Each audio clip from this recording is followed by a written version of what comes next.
Thank you for purchasing this premium course. Today I'm going to teach you how to build your own responsive design memory game.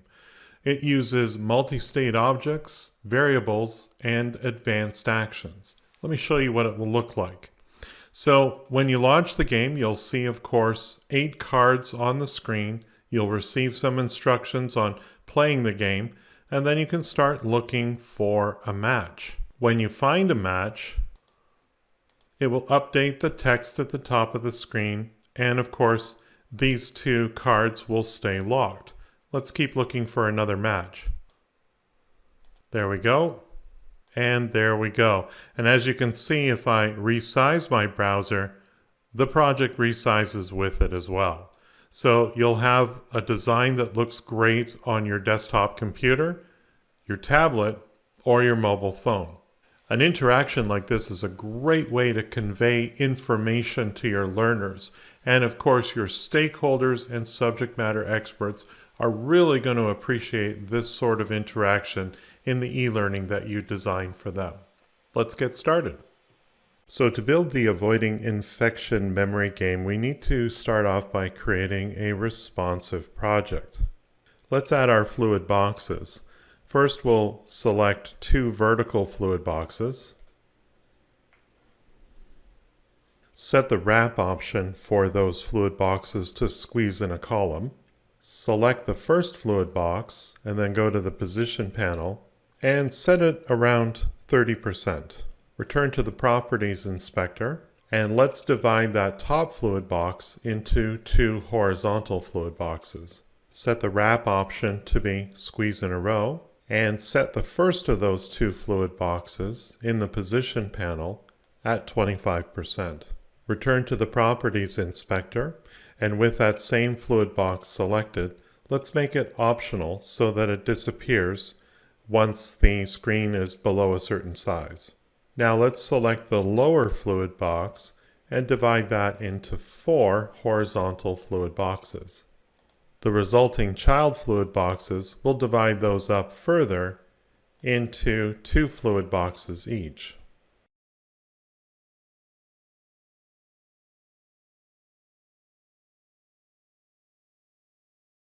Select the entire lower fluid box and let's set that up to symmetrical, and we'll do the same for all of the child level fluid boxes so that it keeps it in a symmetrical pattern. What you should have now is 2 fluid boxes on the top and 8 fluid boxes down below. And when you reduce the size for responsive design, the first of the 2 fluid boxes above will disappear. Now let's design the appearance of our fluid boxes here. So beginning with the utmost parent fluid box, let's change the fill style to image fill and click on the fill selector, click on the folder icon, and navigate to where you have an image that you would like to use for the background of this particular interaction.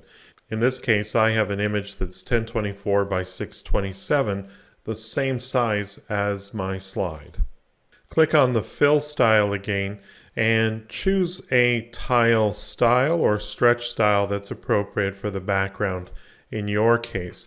I'm going to choose bottom right for mine because I always want this little virus to appear in the lower right hand corner. So when I resize it, it will always be in that location. Next, I'm going to select my top fluid box and we're going to change that to a solid color. I have a particular color of blue in mind that I'm going to use for that top level. It's the same color as some other images that I'm going to be bringing into this project. Now this interaction works with a number of multi-state objects. The first one will be an icon that we have appear in the upper left-hand corner. This fluid box is optional, and on smaller devices, this optional content will disappear. So I'm going to first of all click on my media icon in my toolbar and select image, and I'm going to use this interaction icon in the upper left-hand corner. Now I need to make this a multi-state object, so I'm going to click on State View, and I'm going to add 4 different states. And I'm going to label them according to what the icon will change into. In this case, personal protective equipment, wash, fever, and distance. Now I'm going to replace these images with the appropriate icon for each of these situations. So in this case here, I'm going to click on my button over in the Properties Inspector and select a new image that I'll import right now. So for personal protective equipment, we have an image of a person wearing a mask. For hand washing, we're going to import the image associated with hand washing. For fever, we're going to import an image of a person with a thermometer. And our last one for distance, we'll bring in the image for social distancing. So now we can exit that state.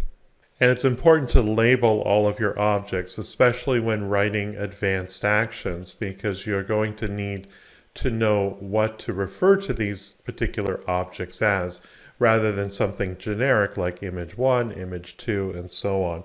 So I'm going to call this one title image. Next, I'm going to select a rectangle shape and place that in the fluid box to the right of my interaction icon. And we're going to make it essentially transparent here. So I'm going to give it a width of 0 and an opacity of 0 as well. I'm also going to uncheck Maintain Aspect Ratio because I want it to fill the space that's available. We're going to call this Stem. So again, we can recognize it easily from any other object in your project. We're going to click on State View because we're going to turn this into a multi-state object. The normal state will be what appears when the learner first launches this project, and it's just going to be instructions on how to play the game. Play the memory game to learn about avoiding infection. Like before, we're going to create additional states for personal protective equipment,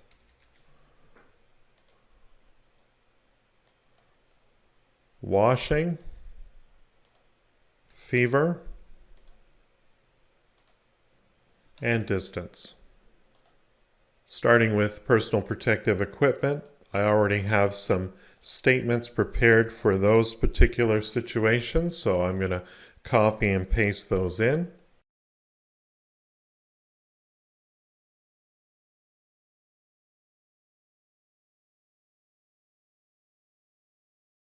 I'm going to add some margins to this particular object as well, just so that it's not right up against the edge of those fluid boxes.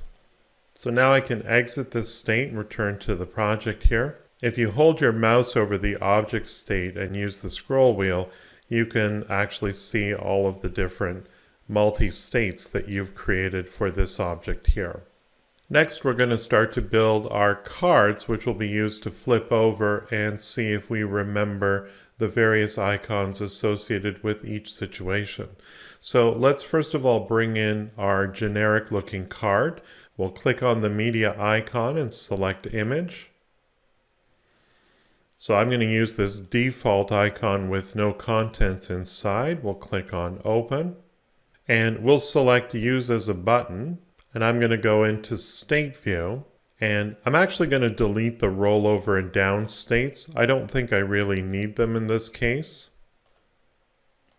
But I am going to add a visited state and click OK.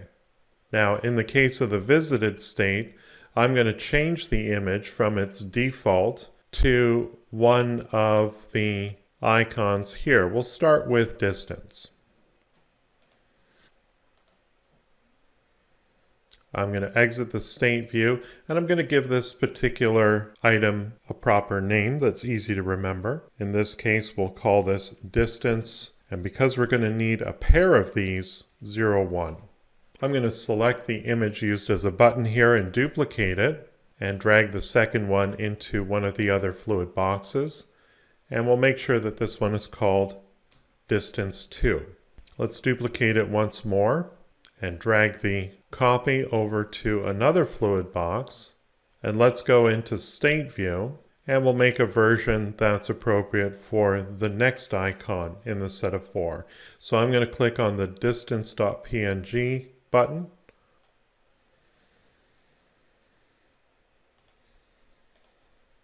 And we'll make this fever. We'll exit the state, and we'll call that fever 01. Let's duplicate this one again, move it down into the fluid box below, and again we'll label that fever 02. Duplicate it once more, and we'll move that into another fluid box.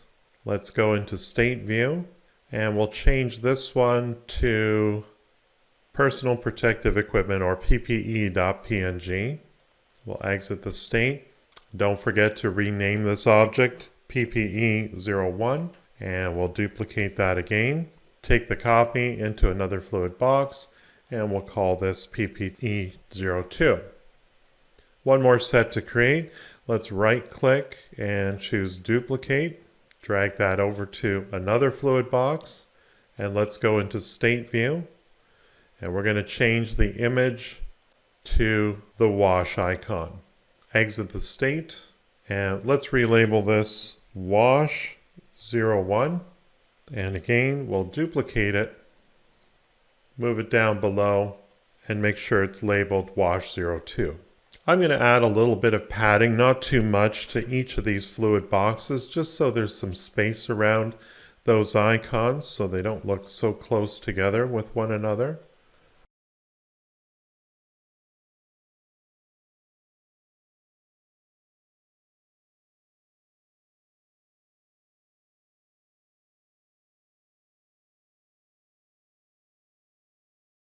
I think I'll also add a little bit of space around my rectangle up top as well.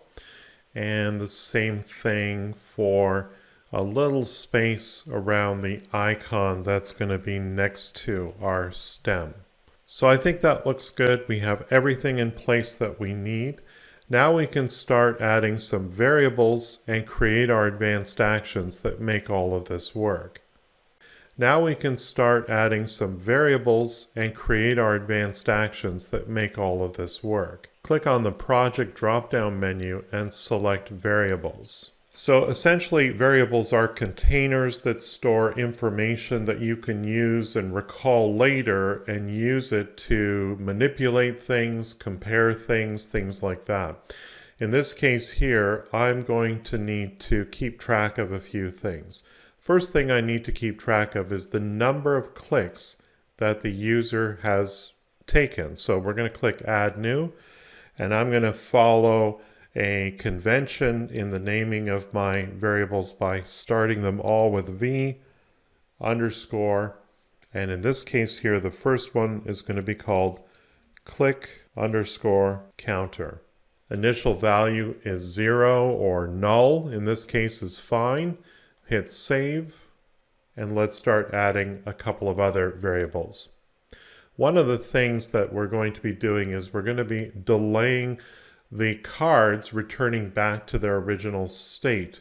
And rather than inputting a number every single time, I'm going to store that value in a variable in case the time delay is too long or too short. So we'll call this V underscore delay. And I'm going to set the initial value. My instinct says 1 second will be enough. So we'll hit save. And now what I need is I need a tracker for every single one of the objects that we've placed on our screen. A variable that stores whether that button has been pressed or not. So we'll start with physical distancing. We'll add new, and we'll call this V underscore distance 01. I don't need to assign a value to it yet because we'll be doing that later. Go ahead and hit save. And of course, because there's a matching pair to distancing, we'll create another variable called V underscore distance 02. And we'll save that as well. And I'll repeat this until I have all of the variables for each card on the slide. So those are all the variables that we need. We'll click close. And now we can start building our advanced action. Now this is going to be a fairly complicated advanced action, but the advantage is that the structure is going to remain the same for all the different click objects. So once you've built one, you can easily replicate it by duplicating the advanced action and just changing a few things. So let's click on our project dropdown and select advanced actions. So this first one, we'll use the distance as an example, and we'll call this distance 0, 1. Now the first thing we need to do once someone has clicked the distance 0, 1 icon is to assign v underscore distance 0, 1 with the literal value of 1, because we're keeping track if they've been clicked or not. We're also going to increment v underscore click counter by a value of 1, because we don't know if someone has clicked it already. So I can't assign it a value, but I can add 1 to that particular variable. Now this is going to take care of all of our variables, and I'm going to keep this as its own separate tab. So I'm going to label this variables. That's all that's going to happen here. So on the next tab, this is going to be a conditional advanced action. So I'll check that. This will be when we have a matching pair. So the first thing we want to check is if the variable v underscore click counter is equal to the literal value 2. In other words, someone has clicked 2 cards. We're also going to check the value of v underscore distance, since that's the button that we're pressing. And we're going to see if it's equal to the literal value of 1. And we're also going to check its reciprocal variable, v distance 0, 2, and see if that's also equal to the literal value of 1. If it is, we're going to do a bunch of things. We're going to first of all change the state of the distance 1 button to visited, and we're going to change the state of the distance 2 button to visited. And you might think to yourself, well, you shouldn't need to do that because a visited state will automatically happen. And I've discovered that on certain devices, it doesn't always switch over to visited. So I'm going to force it in this case, but then I'm going to immediately disable that button and its counterpart. And because there's going to be a series of additional decision tabs, we're going to make sure that those don't run by resetting our click counter and our distance variables back to 0. So first thing we're going to do is assign v underscore click counter with the literal value of 0. We're going to do the same thing for v underscore distance 0, 1 and distance 2. We'll make those both a 0 value. And we're also going to change the state of the statement at the top of the slide as well as the image to reflect the condition of social distancing. So we're going to change the state of our stem to distance, and let's scroll down the page a little bit here. Change the state of our title image also to distance. We're also going to stop any triggered audio in case someone very quickly went from a previous matching pair to this one, so that we don't get any crosstalk. And last thing we're going to do is we're going to play the audio file associated with physical or social distancing. And I've already imported those here, so we can just simply select those from the library. Click OK. So we have a situation where we've assigned the variables because of the clicks. we've created this matching decision. So this is when you have selected a match, and in this case it's specifically for the distance pair of cards. Now what we need to do is we need to create additional decision tabs for all the other situations. So I'm going to start with personal protective equipment. This is also going to be a conditional tab, and we're going to need to do one of these decisions for each button that's on the slide. So the first thing we're going to do is, like before, we're going to check if v_click counter is equal to the literal value 2, and we're also going to check v_personal protective equipment 01 and see if it is equal to the literal value of 1, but we won't check its reciprocal. Next thing we're going to do is delay our next action by a certain number of seconds. Now, as I indicated before, this is something you could just type in a number, but instead I've stored that value of 1 second inside of a variable to make it easy. So I'm going to select that variable. I called that v_delay. So it will always be whatever number of seconds I've input into that variable. So very easy to change if I need to change it. We're also going to assign v_ppe01 with a value of 0. And because we're determining here that this has been clicked but it wasn't matched with something else, we are going to change the state of PPE01 back to normal. Now I'm going to call this decision PPE01. And the good news is the rest of this is relatively easy to replicate and just make a couple of small changes to, because I'm going to need one of these conditions or one of these decision points for every single button on the slide. We started with personal protective equipment 1, and there is a feature in Adobe Captivate that allows me to duplicate a decision. So now I have an exact copy made.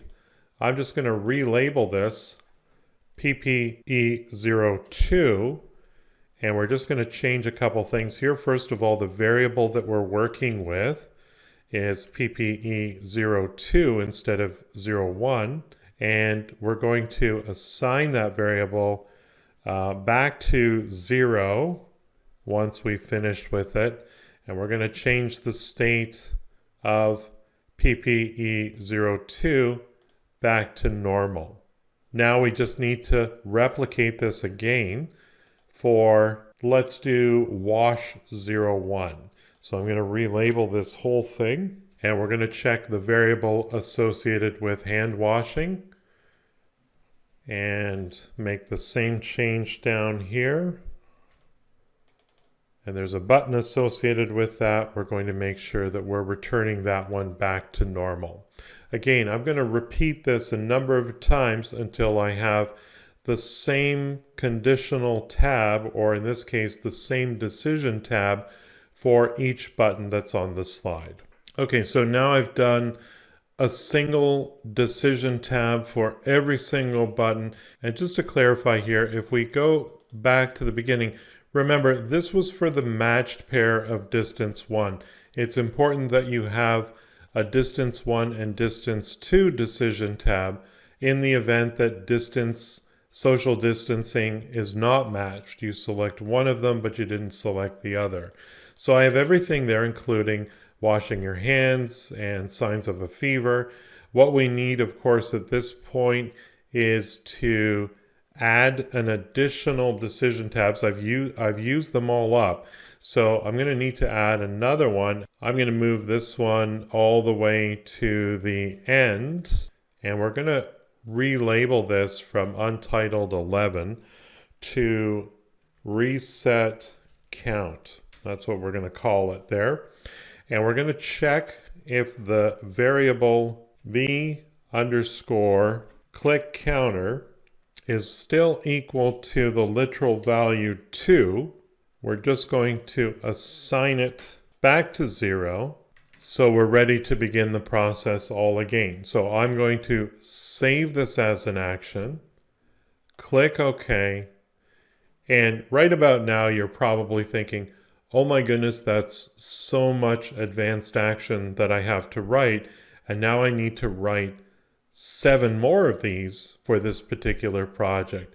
The good news is that it's relatively easy to replicate this once you have one of them created.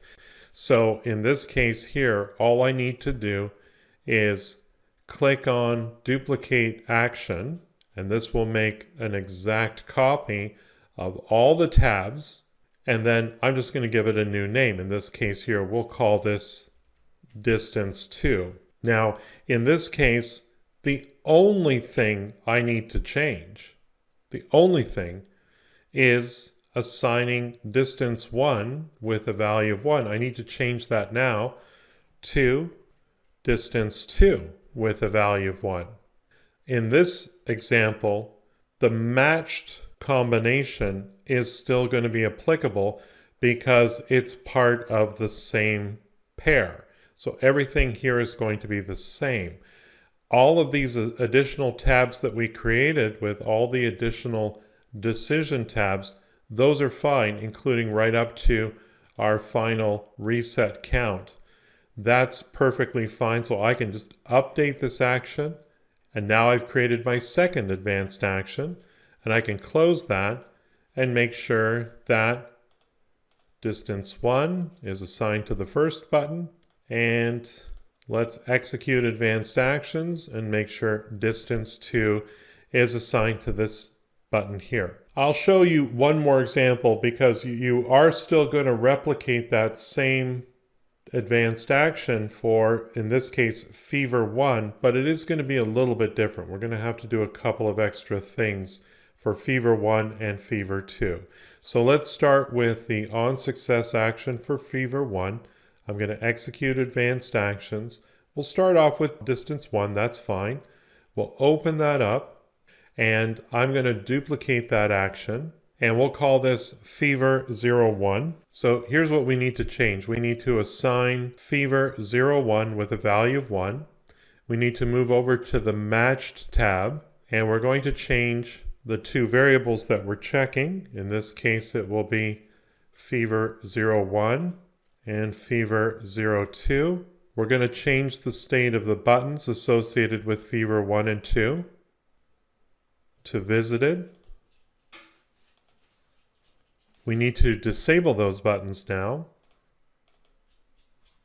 We're still going to reset the click counter to 0, but in this case we need to reset the Fever 01 variable and Fever 02 variable back to 0. So I'll do that. Let's scroll down a little bit here. We'll change the statement at the top to Fever. We'll change the image, the icon, to Fever. We will still stop triggered audio, but this time we'll play the audio associated with checking for a fever. Let's click OK. Let's update the action. Click OK. Again, nothing needs to change on the remaining tabs. We'll close this.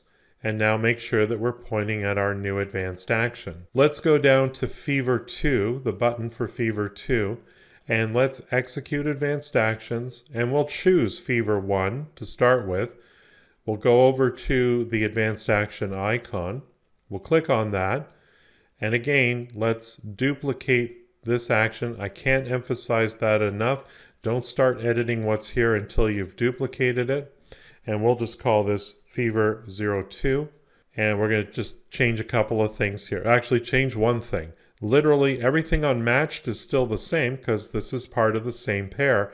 All we need to change is the variable for Fever 1. We're going to change that now to Fever 2. Let's update this action, click OK, and click Close. So I'm going to replicate this a number of more times for the buttons for personal protective equipment 1 and 2 and hand washing 1 and 2, and I'll join you once I've finished that. Okay, so I've successfully created my advanced actions, all of them, for all 8 possible buttons here. So let's just make sure the last one is assigned to wash number 2. And I'm just going to double check these because sometimes I make the mistake of forgetting to update them as I did here. And let's see here, fever 02, fever 01. Distance 2, distance 1. Okay, so now of course these pairs, I've set them up for ease of use for me to be right beside one another. But now what you're going to want to do is jumble these up a little bit. So I'm going to move one of these icons over here, and we'll do the same thing here, and maybe move this one here, and this one here, and this one here. And just randomize them so that they don't appear side by side, and it's a little bit more challenging. The only other thing missing at this point is I don't have any slide audio to introduce the interaction. So that's relatively easy to do. I have prepared a audio file for the introduction that's basically just going to instruct people to play the memory game. So I can literally drag that in. It's called slide.wave from my desktop and place it in the scrap area, which will assign it to the slide. So you'll see down here my slide audio plays. And what I like to do is, just as a precaution, just push the length of the slide out by using the audio so that the slide audio doesn't start right away. It starts about half a second, a short pause. And the other thing you can do, if you just want to make sure that everything looks good here, depending on how you're going to navigate away from this, we're going to extend all of these objects by pressing Control E on our keyboard as I select them so that they appear for the entire duration of the slide. So now let's test this out, make sure it works okay. I'm going to click on Preview, Project. Okay, here we go. Play the memory game to learn about avoiding infection. Turn over the cards to find a match. Okay, so let's try it out. Not a match. Not a match. If you are sick, stay home. Eat and sleep separately from others in the home, and seek medical care if you suspect a viral infection. So those buttons are now disabled and locked in their current position. We'll continue to look for pairs. Wear appropriate personal protective equipment if you are at risk of coming into contact with highly contagious viral infections. Frequently wash your hands with soap and water. Lather for 15 seconds to achieve a thorough cleaning. Practice social distancing by keeping at least 1 meter distance from other people who might have a serious infection. There we go.